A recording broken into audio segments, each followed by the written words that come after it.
Hello everyone, मैं आज आप लोगों के लिए बहुत ही प्यारा प्यारा ब्लाउज़ की बैक नेक के साथ साथ कुछ मैचिंग स्लीव डिज़ाइन भी लेके आई हूँ। फ्रेंड्स, अगर आपने ब्लाउज़ की बैक के साथ कुछ मैचिंग स्लीव डिज़ाइन ढूंढ रहा है तो प्लीज़ इस वीडियो को एक बार देखिए और यहाँ से जो भी डिज़ाइन आपको पसंद आएगी वो डिज़ाइन स्क्रीनशॉट मार के रख लीजिए।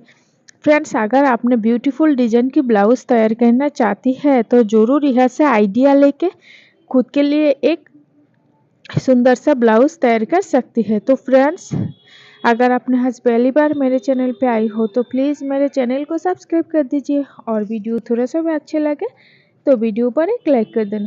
फ्रेंड्स, मैं आप लोगों के लिए बिल्कुल ही नया और ट्रेंडिंग ब्लाउज की स्लीव डिजाइन नेक डिजाइन लेके आई हूँ।